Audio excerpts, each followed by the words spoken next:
Oke guys, balik lagi bersama gua dari Pratama Hamzah. Dan kali ini gua mengundang salah satu teman gua, yaitu Feron Palkan, selaku CEO perusahaan terkenal di Indonesia.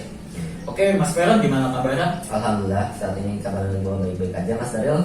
Oke, kali ini gue berkesempatan untuk mengundang lu dalam sesi diskusi mengenai persyaratan dalam dunia kerja. Persyaratan ketika mendaftar kerja. Oke, menurut Mas Feron gimana sih tanggapannya tentang syarat-syarat untuk bekerja ini?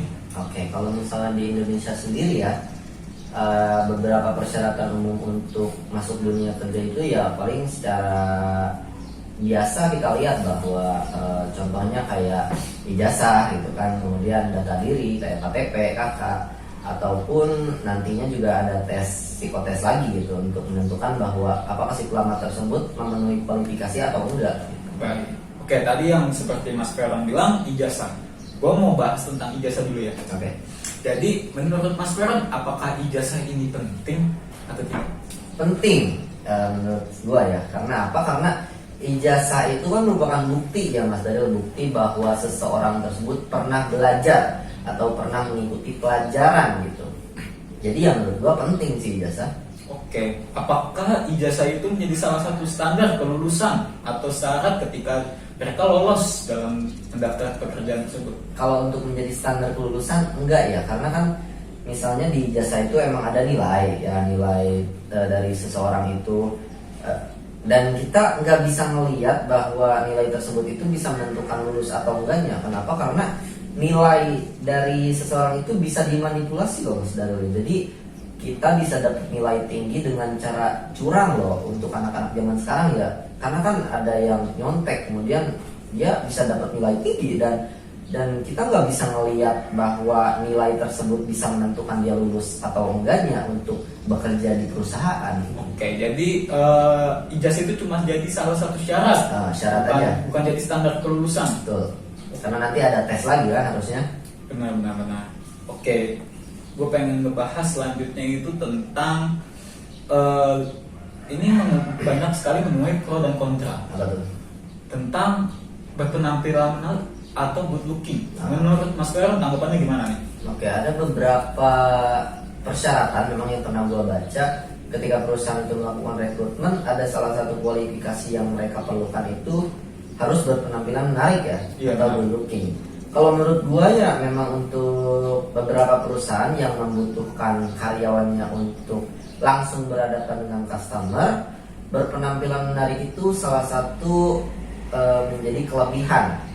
Karena apa? Ketika customer tersebut dilayani oleh seorang karyawan yang memang punya penampilan menarik, misalnya wajahnya bagus itu kan, atau posturnya tinggi, ataupun dandanannya rapi dan enak dilihat, nah itu bisa membuat si customer tersebut tertarik untuk belanja di tempat tersebut atau tertarik untuk belanja produk tersebut gitu Mas Dewi. Oke, jadi good looking ini penting, namun tidak untuk semua posisi pekerjaan. Oke, jadi bisa nggak sih kasih contoh standarisasi dari perusahaan Mas Feron tentang berpenampilan menarik ini kayak gimana? Oke, kalau misalkan untuk perusahaan gua ya, berpenampilan menarik ini nggak harus dilihat dari ganteng atau cantiknya Mas Daril ya. Jadi kita biasanya itu melihat bahwa si pelamar tersebut atau karyawan kita itu apakah dia terlihat rapi, apakah dia terlihat bersih gitu kan. Nah, jika memenuhi kriteria tersebut maka bisa dikatakan bahwa dia berpenampilan menarik. Oke, gue juga sependapat dengan Mas Feron tentang kalau misalnya dari berpakaiannya rapi, tentu saja kepribadiannya juga pasti rapi dong. Jelas. Oke, itu menjadi salah satu syarat penting ya ketika mendaftar di pekerjaan tersebut. Betul, untuk berhadapan langsung dengan customer pastinya. Oke, kali ini selanjutnya gue juga penasaran nih tentang pandangan dari CEO ternama di Indonesia tentang berattitude. Oke, menurut Mas Feron nih, berattitude apakah lebih penting dari kualitas dalam wawasan yang luas? Oke, kadang ya Mas Daril ada beberapa orang yang ngeremehin attitude. Padahal menurut gua sendiri attitude itu sangat penting loh, sangat dibutuhkan. Bukan hanya dalam segi pekerjaan ya Mas Daryl, tapi dari kehidupan sehari-hari pun kita harus punya attitude, harus bisa menghargai orang lain, harus bisa sopan kepada orang lain. Ketika kita punya wawasan yang tinggi, namun kita tidak punya attitude, itu sama aja kita tidak punya kualitas diri, itu sama aja kita tidak diterima oleh masyarakat loh. Jika kita tidak diterima oleh masyarakat, bagaimana kita bisa diterima oleh perusahaan gitu kan? Ya benar. Jadi Mas Meron ini lebih mengutamakan attitude Jelas. ketimbang kualitas wawasannya mereka yang. Iya. Kalau bisa attitude itu harus diajarkan sedari dini, Mas Daryl. Oke, jadi emang attitude ini segalanya ya. Karena Sangat penting. buat berhadapan langsung dengan customer, ketika dalam meeting kita harus berattitude yang baik. Jelas. Oke. Tadi kita juga udah membahas tentang syarat kerja, ijazah, lalu good looking, lalu attitude. Oke, kita udah nyampe di penghujung podcast ini. Oke. Apakah Mas Veron bisa menyampaikan satu atau dua kata quotes tentang pejuang amplop coklat pemirsa? Oke.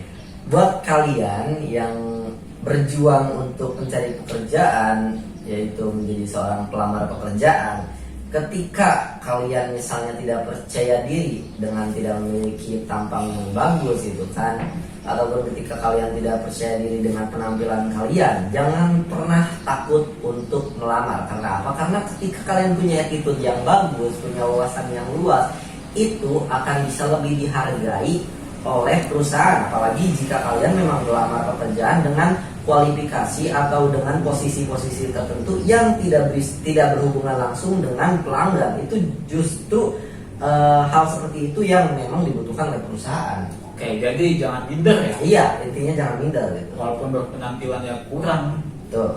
tapi wawasannya bagus, kita harus mendaftar di bagian yang tidak langsung berhadapan dengan customer. Tuh. Oke, yang penting tadi yang dibilang attitude itu lebih penting.